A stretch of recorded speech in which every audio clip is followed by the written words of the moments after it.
Well, guys, same shirt, same hair. I've been in the kitchen all day. I started out this morning with that, what was that, spam and egg thing that I did. And I had asked the old farmer the other day what he wanted me to make because I run out of ideas. And he said, how about trying a Mexican meatloaf? So I'm going to wing it and we'll see what we come up with. I've got 2 pounds of ground beef. I used my last jar of tomatoes, but I just made another jar of salsa. I've got some of my homemade taco seasoning mix, 2 eggs, and then I took tortilla chips, what I had left in this bag, and I made crumbs. And I also split off a little bit extra. I'm going to make a topping. Some of my dehydrated corn's going to go in there. Black beans would be good too. Maybe I ought to throw some of those in. And here's some of my roasted chilies that I did a couple years ago. So I'm going to get this all mixed. Oh, almost forgot the most important. Got a chopped onion. I think it's 3 cloves of chopped garlic, and I went out and got more cilantro. So let's get this all put together and see what we come up with. You just never know. And I might get some of those.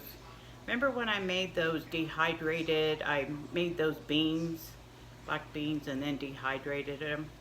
I'm going to get some of those, and we're going to throw that in there. Who knows what we're going to have, right? Might be fun. The dogs might love it. Okay, there's my hamburger. There's the chip crumbs.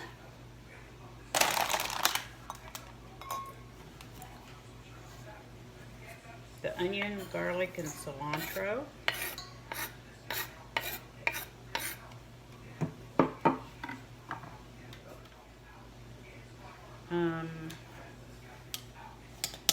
Taco seasoning mix.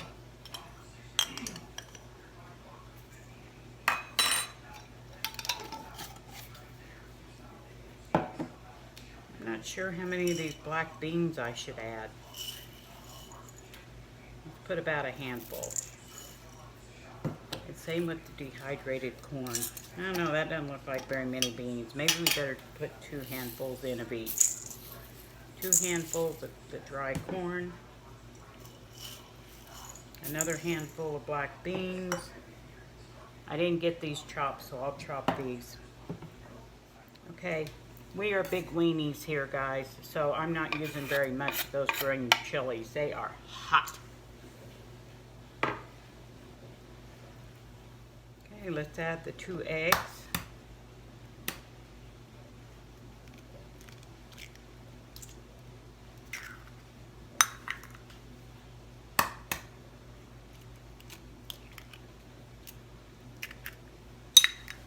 And there's a little bit of salsa in here because I had some left over from another batch.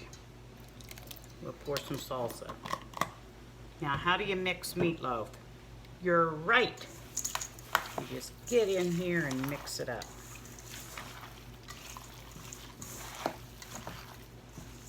So, you don't want to watch that. So, I'm going to get it mixed up and come back. Okay, I got it all mixed up. And I always line my loaf pan with aluminum foil. I just don't like the mess that meatloaf makes. So much easier to crumple it up, throw it away. Now I'm going to put this in the refrigerator for a couple hours because it's still the middle of the afternoon. And then when I get ready to make the topping, I'm going to bake this for a while. And about 20 minutes before it's done, I'll take it out and put the topping on it. And I'll either do my Mexican cornbread in this same video or in a different video. We'll see what happens. Okay, let's stick this in the fridge and we'll check back later. Okay guys, I've had that in the oven at 350 for about 30 minutes. Now we're going to mix up the topping. I've got those chip crumbs.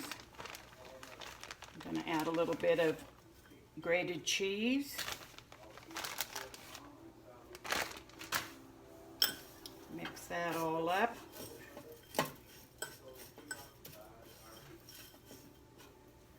And then add some salsa. Oopsie. Darn. And then we'll put this on top of the meatloaf.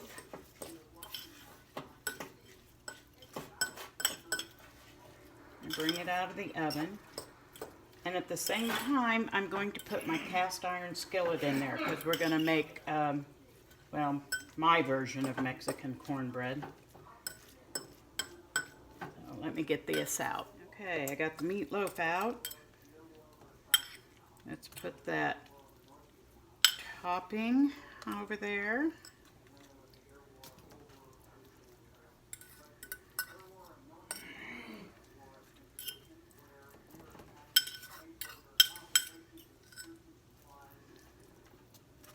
I've never done this before, guys. We're just going to kind of wing it. Like I've told you before, either we're going to be happy or the dogs are going to be happy. Sometimes even the dogs don't like my cooking. But, oh well. That's what it's all about, right? Just trying something new and experimenting. Okay, I'm going to put this back in the oven. Says 30 minutes. We'll see. Okay, now we're going to mix up that Mexican cornbread. I'm going to put a dollop of butter in the skillet. And I'm going to put it in the oven to preheat. It's going to preheat and melt the butter. And we'll get everything together and we'll mix up the cornbread. Okay, let's get this mixed up.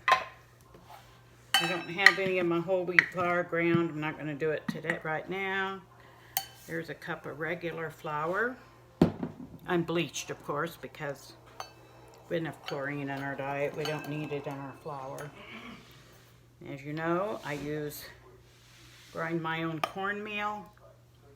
It's popcorn. I use popcorn to make my cornmeal.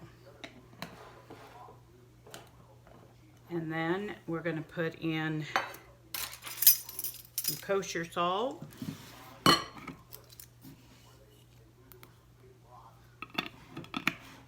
And then we're going to put in some baking powder.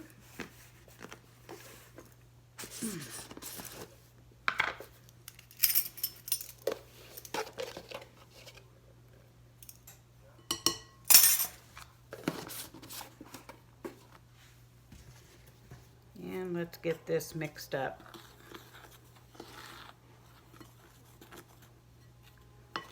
Should have brought a whisk, but I didn't, so we'll just do what we can. Okay,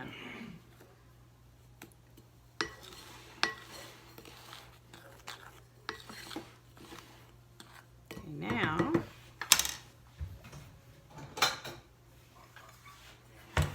we'll do 2 eggs. This is just a basic cornbread recipe made in a cast iron skillet. 2 eggs. Whip these bad boys up.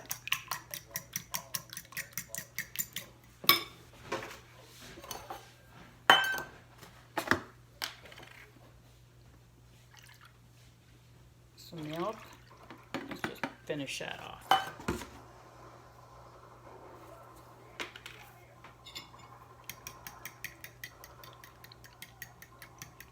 And then some melted butter. Okay, I got a half a stick of melted butter here. Get that mixed up. Now, typically it's a whole can of diced green chilies, but these are my home canned and they're very hot and spicy. So I just chopped up a little bit. I probably should have brought some cilantro in. That would have been fun. And then I rehydrated some of my dehydrated corn.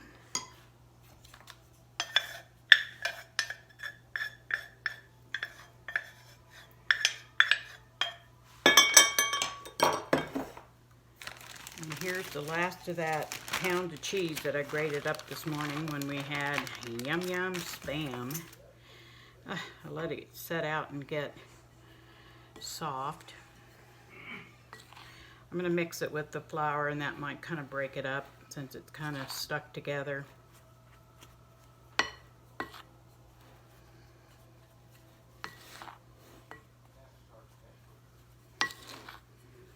And add the wet to the dry. Don't over mix it. Just mix it up till it's all comes together.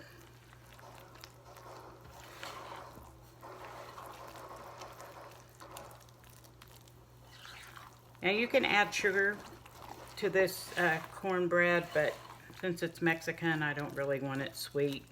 Thought about plopping a little honey in there, but talked myself out of it. Now let's go over to the... Changed my mind. I was talking to myself on the way over here from the table, and me and I decided we were going to plop a little honey in there. So we'll just mix that up. That mixed in there. Probably would have been better if I would have added it with the wet ingredients, but oh well. Okay, now we're going to get that skillet out.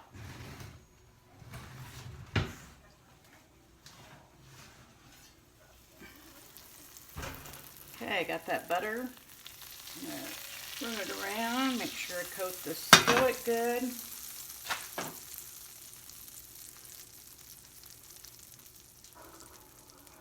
And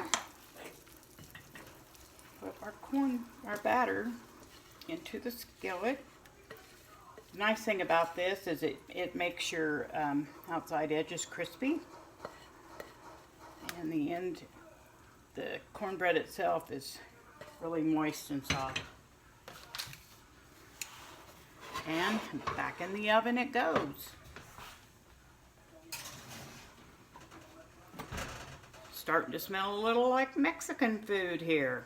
Alright guys, I'll show you the finished product when we get there. Okay guys, there's my Mexican meatloaf, and there's my Mexican cornbread. No, you are not going to watch me eat it. I've told you that before. But I will report back if it's any good or not. Okay guys, I'm out on the porch. Sun's going down. But here's the update on that Mexican meatloaf and Mexican cornbread. Wow, it was good. Very, very good. We both really liked it. And I made such a big batch. You know what that means? No cooking for a few days. Alright, I'm going to end this one with another question. I'm working on that chair from the water fountain video. Hopefully I'll share that with you. But I'm going to have to stop this and turn around. I'm going to talk to you about this chair. Okay, this is a child's, I think it's from the 1940s. One of those metal lawn chairs, shell chairs, like the others. My question for you on this one, this has never been touched. This is how it was when I got it. I know it depreciates in value if you refinish these furniture. Are there any antique people out there? Should I leave it as is, or should I go ahead and paint it? I want to paint it red on the seat in the back, and then white on all the rockers and the arms. I think it would look so cute if it was fixed, but I also know, at least they used to say, don't refinish any of that, leave it as is. What do you think about that? All right, thanks guys.